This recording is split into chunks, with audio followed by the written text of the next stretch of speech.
साहिब कौन देश मोहे डारा, साहिब कौन देश मोहे डारा, वह तो देश अमर हंसन का, ये जग काल पसारा। ये संत धर्मदास जी महाराज की रूहानियत के राज खोलने वाली वाणी है। यहाँ तक भारतीय भक्ति काल का ताल्लुक है। हमारे यहाँ दो स्कूल ऑफ थॉट हैं। एक तो स्कूल उनका है जो सगुन भक्ति में अपना एतकाद रखते हैं, और जो दूसरा ग्रोह है वो है संतों का, जो केवल भगवान की उपासना करते हैं। जो सगुन स्कूल है वो ये मानता है कि प्रभु का आकार है, उसकी सूरत है, मगर जो संतों का ग्रुप है वो ये कहते हैं कि वो तो निराकार है। और इस तरह से ये दोनों ही ग्रुप अपने अपने तरीके से प्रश्चित करते रहते हैं।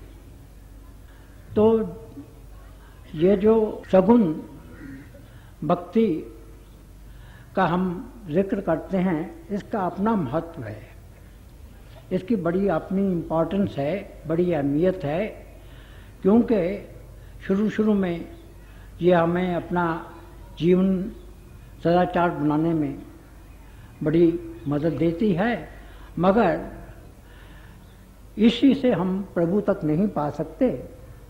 हम अगर प्रभु को पा सकते हैं तो वो निराकार की भक्ति से ही पा सकते हैं। इसीलिए जो संत महात्मा हैं वो हमें यही बताते हैं कि हमें उपासना उस शक्ति की करनी चाहिए, उस प्रभु की करनी चाहिए जिससे साकार और निराकार दोनों ही ताकत लेते हैं, जिस पे दोनों ही निर्भर हैं। और इसी बात को हमारे हजूर पुन्नूर संत कृपाल सिंह जी महाराज बड़ा खोल खोल कर बयान किया करते थे। तो मैं बात कर रहा था संत धनीराम जी के जीवन की, कि एक दफ़ा उन्होंने एक बहुत बड़ा यज्ञ किया। यह कहा जाता है कि वो बहुत अमीर थे, उनके पास 14 करोड़ रुपया था, और जब बहुत बड़ा ये यज्ञ कर रहे थे, इनकी जो पत्नी थी उनका नाम था आमना, वो भी इनके पास बैठी हुई थी। और उस वक्त एक बहुत बड़ी देग आग पे रखी हुई थी, और उस वक्त देग को गर्म करने के लिए लकड़ियाँ इस्तेमाल की जाती थीं। और ये कायदा है कि जो लकड़ियाँ ऐसे शुभ कामों में खर्च होती थी उन्हें धो लिया जाता था और फिर सुखाकर उन्हें जलाया जाता था। तो उस वक्त संत कबीर दास जी ने दर्शन दिए और ये कहा कि धर्मदास तुम बड़े पापी हो। अब हमारी जो सभ्यता है हिंदुस्तान की वो ये है कि जब कोई संत महात्मा हमारे सामने आ जाए, संत महात्मा तो कहना वो बहुत बड़ी बात है। हमारी सभ्यता तो ये है कि अगर पिता सामने हो, माता सामने हो, बड़ा भाई सामने हो, तो हम वो अगर कुछ बात कह भी दे तो हम खामोश हो जाते हैं, हम बोलते नहीं। मगर ये एक तरीका रहा है। हमारे हुजूर पुन्नूर कहा करते थे कि ज़र और ज़न जो हैं ये हमें सही रास्ते से बहुत दूर ले जाते हैं। तो एक तो जो उनकी पत्नी थी आमना, कहते हैं कि प्रभु ने उन्हें हुस्न से माला माल किया था, बहुत खूबसूरत थी, बहुत सुंदर थी, और दूसरा उनके पास इतना पैसा था। तो ये कुदरती बात थी कि वो हर वक्त आसमान पे उड़ा करती थी, ज़मीन पे उनके पाँव नहीं लगते थे। उनमें बड़ी ईगो थी, वो बड़ी मगरूर थी। तो वो संत कबीर साहब की इस बात को सहन न कर सकें और उन्होंने चिल्लाकर कहा कि जो मेरे पति को पापी कहता है वो खुद पापी है। अब ये बात धर्मदास जी को भी बुरी लगी, मगर इसी असना में कबीर साहब ने ये कहा कि भाई ये जो आप लकड़ियाँ जला रहे हो, इन्हें फोड़ के तो देखो कि कितने जीवों को तुम हलाक कर रहे हो। फिर वो गायब हो गए। तो इस तरह से धर्मदास जी ने अपने मन में बहुत सोचा और उन्होंने जब उन लकड़ियों को तो तोड़ा तो उसमें से सैकड़ों ही छोटे छोटे कीड़े थे। अब उन्होंने अपनी पत्नी से तंगोतरश होकर भी कहा कि देखो तुम अपनी जुबान संभाल के रखा करो, जब कोई बुजुर्ग आए, जब कोई संत आए तो हमें बड़ी नम्रता से काम लेना चाहिए। तो वो और भी तैश में आ गई और कहने लगी, देखिए हमारे पास कितने करोड़ रुपए हैं, हम तो कई जब कर सकते हैं, और जब गुड़ होता है और जहाँ गुड़ होता है मक्खियाँ आ ही जाती हैं, तो ये खुद ब खुद ही आ जाएंगे। तो इसके बाद उन्होंने बहुत से यज्ञ किए, काशी में भी किया, हरिद्वार में भी किया, और भी बहुत सी जगहों पे यज्ञ किए। और वहाँ धर्मदास जी अब रास्ते पे आंखें बिछाए बैठे हैं कि कब उन्हें कबीर साहब के दर्शन होते हैं, मगर कबीर साहब की इच्छा ऐसी थी कि उन्हें दर्शन नहीं। आखिर में आकर जब धर्मदास जी के पास जितने भी रुपए थे वो सब के सब खर्च हो गए, और इसके साथ साथ ही जिंदगी का जो बेहतरीन हिस्सा था जवानी का और देड़बन का, वो भी साथ ही साथ ढल गया। तो अब उनके पास ना तो पैसा रहा था, ना उनकी सेहत बहुत अच्छी थी। उन्होंने तमाम जीवन इस तरह से गुजारा था कि लोग रोज़ उनके यहाँ से आके लंगर में खाना खाते थे और वो बहुत पुण्यदान करते थे। और अब उनके पास ना तो पुण्यदान करने के लिए पैसा था, ना ही उनकी सेहत ठीक रहती थी। तो उन्होंने कहा कि ऐसा जीवन बेकार है, क्योंकि उनके दिल में जो कसक लगी हुई थी, जो चुभन संत कबीर साहब ने उन्हें दी थी, वो यही थी कि वो उनके दर्शन करें और उनसे नाम दान लेकर अपनी आत्मा परमात्मा का मिलाप कराएं। तो उनकी ये तो जब इच्छा पूरी होती दिखाई नहीं दी, तो उन्होंने कहा कि अब तो मैं किसी को मुंह दिखाने के काबिल नहीं हूँ, चलो मैं अब खुदकशी कर लेता हूँ। तो आत्महत्या के ख्याल से पहले तो वो दरिया के जिस किनारे पे शहर था उस तरफ गए, मगर उन्होंने देखा कि वहाँ तो बड़ी भीड़ भाड़ है, और दिल में सोचा कि अगर यहाँ मैंने पानी में छलांग भी लगा दी तो कोई ना कोई मुझे बचा लेगा। इसलिए उन्होंने ये फैसला किया कि वो दरिया के दूसरे किनारे पे जाएंगे, यहाँ ना आदमी की ज़ात। तो उस तरफ वो आत्महत्या के ख्याल से गए, मगर जो ही वो पानी में कूदने लगे उसी वक्त कबीर साहब ने उन्हें दर्शन दिया।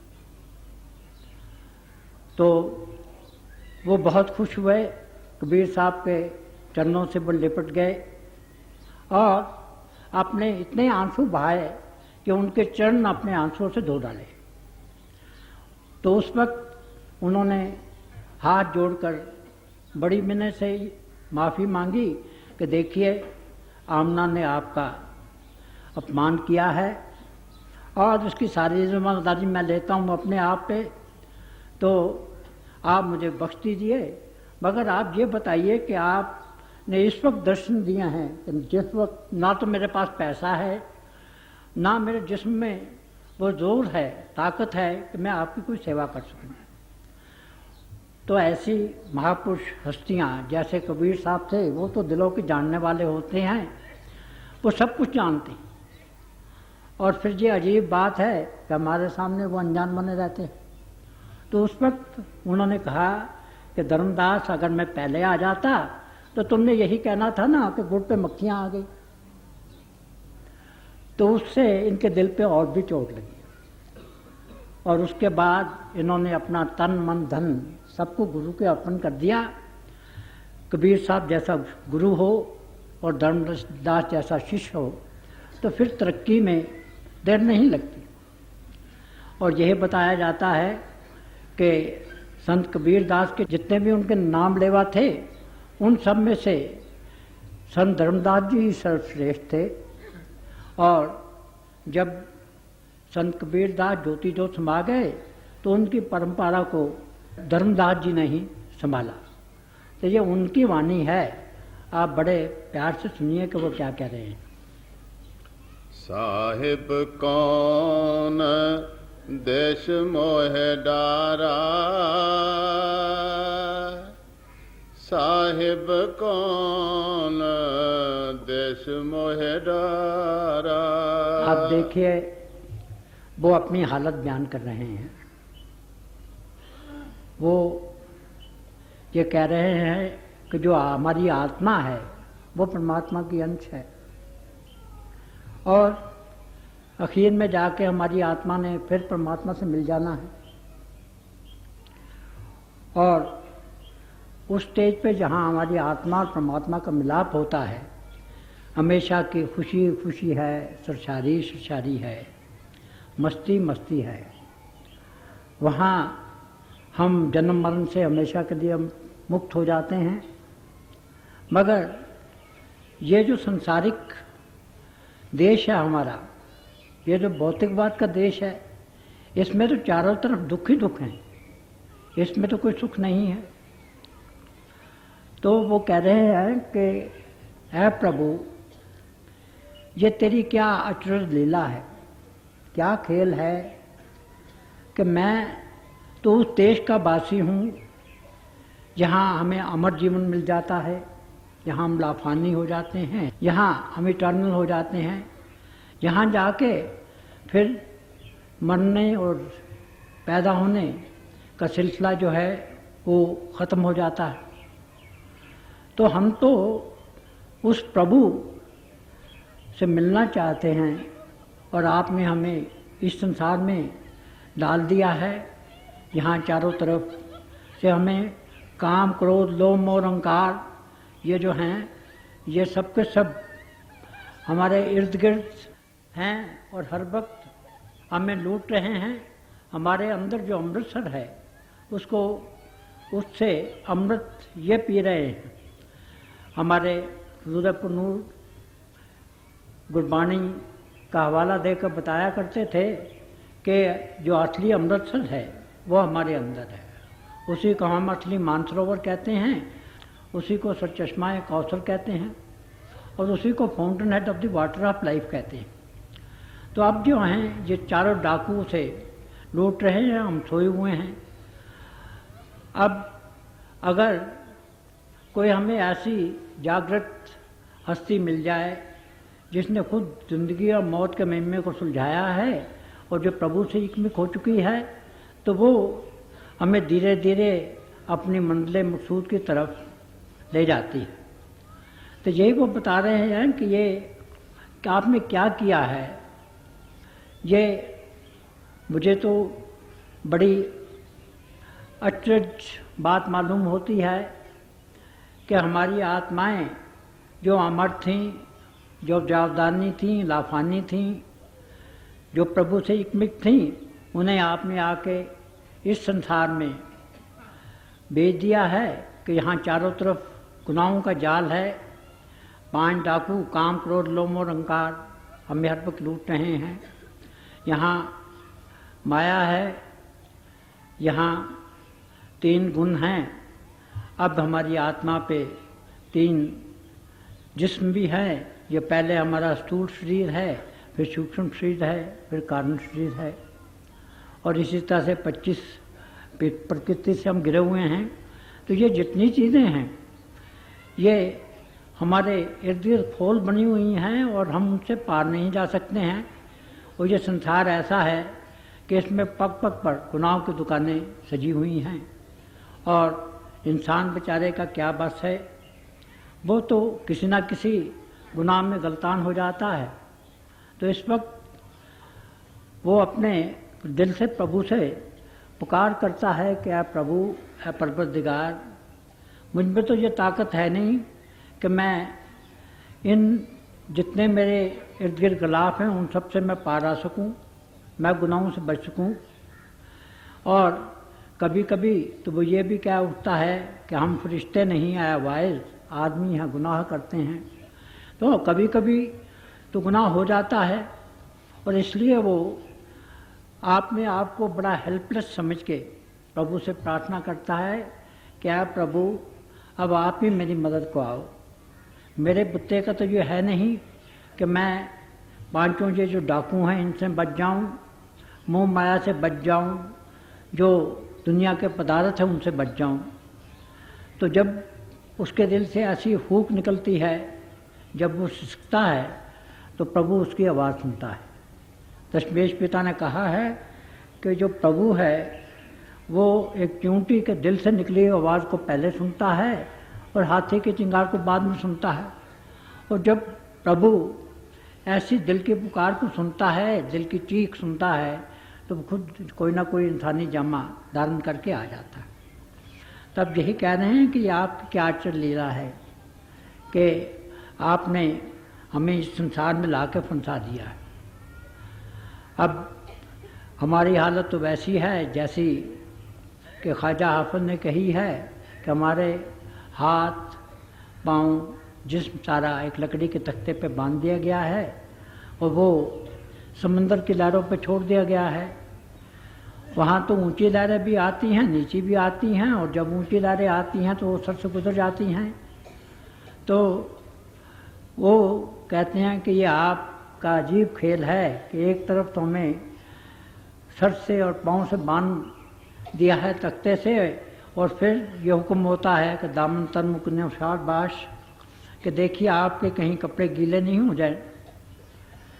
तो ऐसी हालत में जब हमारी आत्मा आवाज़ारी करती है, दिल से उसके हुक उठती है, तो प्रभु उसे सुनता है और आकर किसी न किसी महात्मा की सूरत में इस दुनिया में आकर हमारा परोपकार करता है।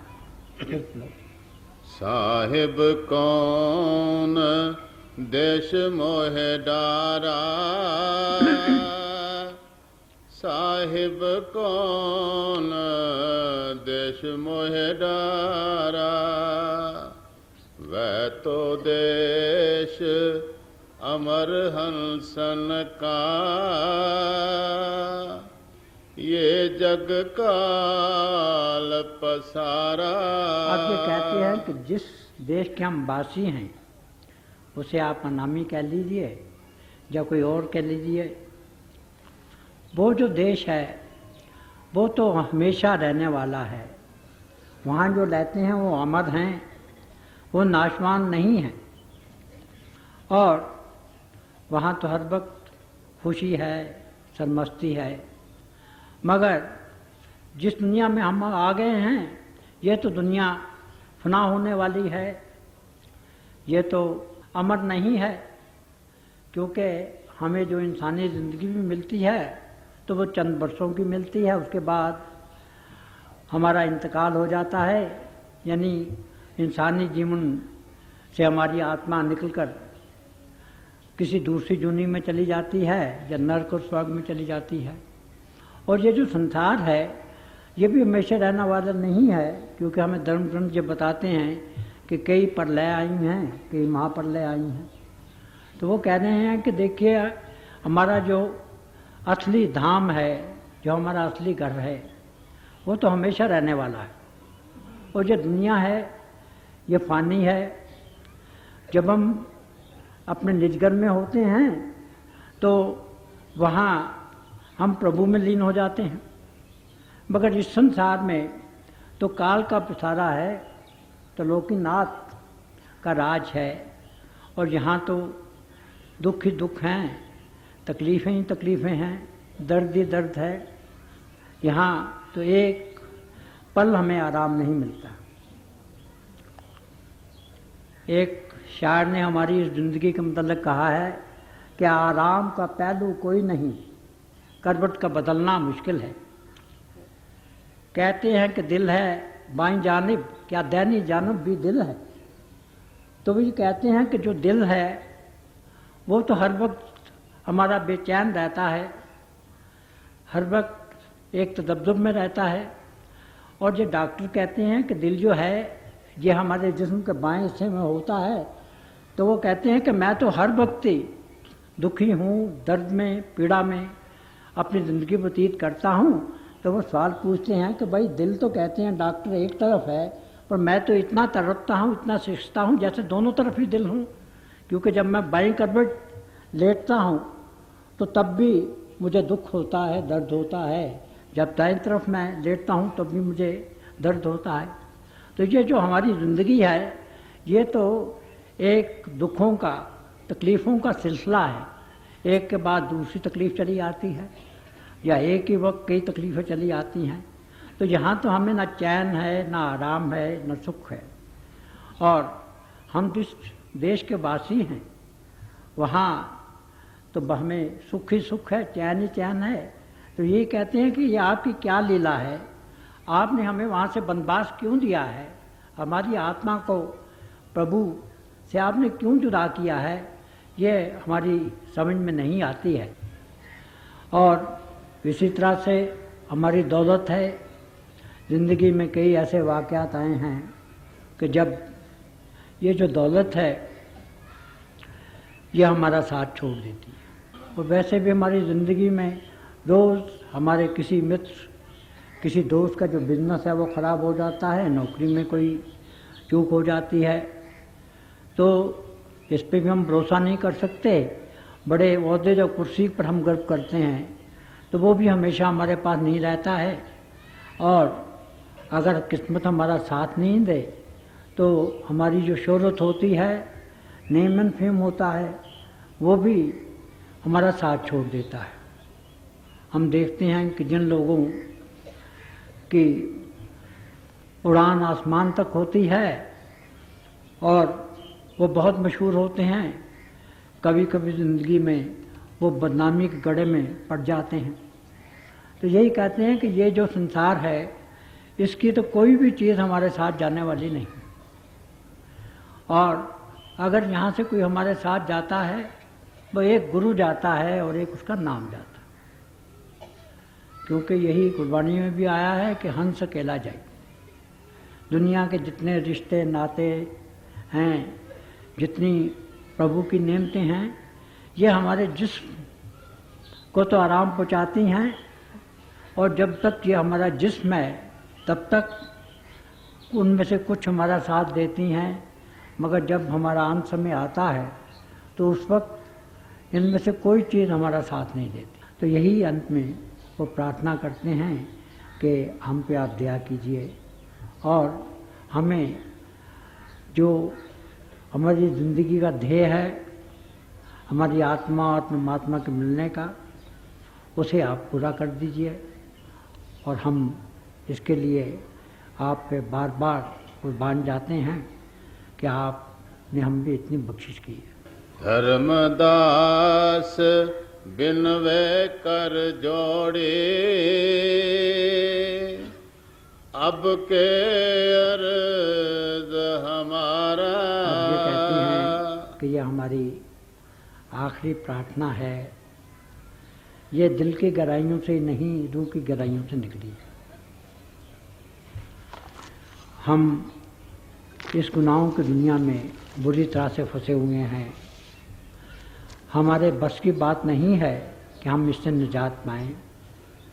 आप अपनी दया मेर से हमें अपनी छत्र छाया में ले लीजिए और फिर जितनी ये रूहानी नेमतें हैं वे हमें सब बख्श दीजिए और हमें उस रास्ते पे सफ़र करा दीजिए कि जिस पर चलकर हमारी आत्मा और परमात्मा का मिलाप होता है।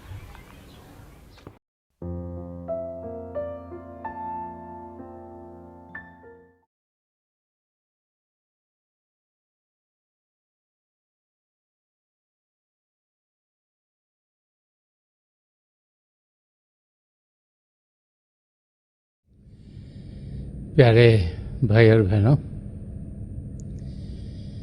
हम सब बड़े खुशकिस्मत हैं कि हमें दयाल संदर्शन सिंह जी महाराज के दिव्य वचन सुनने को मिले।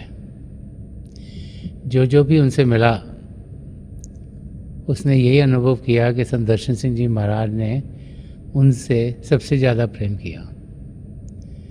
वो बार बार समझाते थे कि प्रभु प्रेम के महासागर हैं, हमारी आत्मा उनका अंश होने के नाते प्रेम से भरपूर है और प्रभु के प्रेम के ज़रिए ही हम अपनी आत्मा का मिलाप परमात्मा से करवा सकते हैं।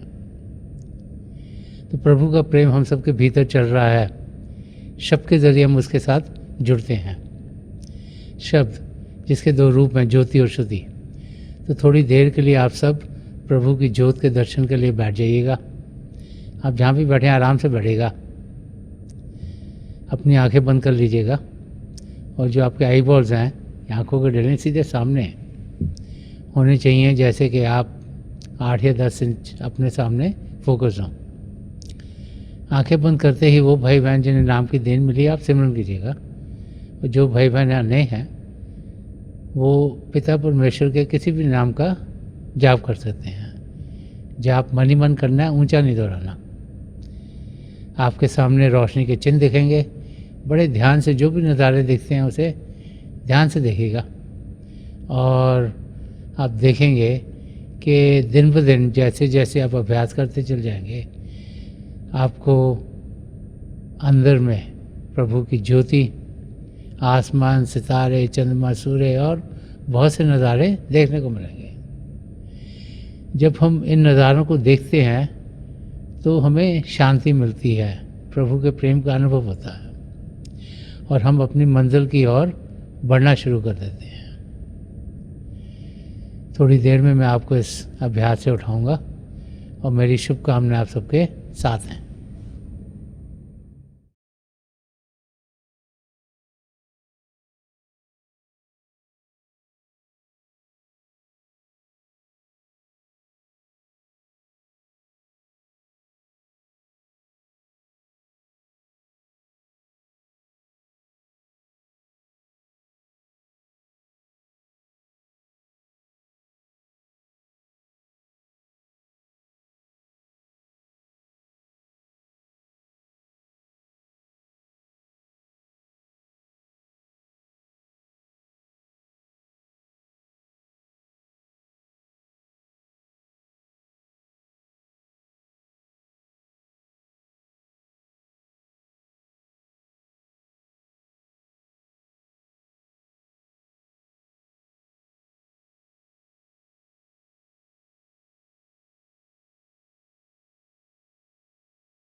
छोड़ दीजिए जी, प्लीज़ लीव ऑफ।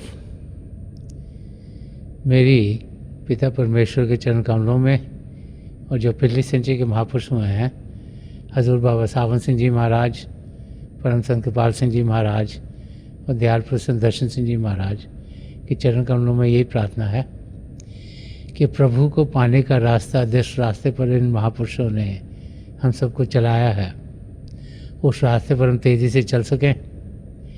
इन महापुरुषों की दया कृपा हम सब पर बनी रहे ताकि हम अपनी मंजिल को बहुत ही जल्दी पा लें।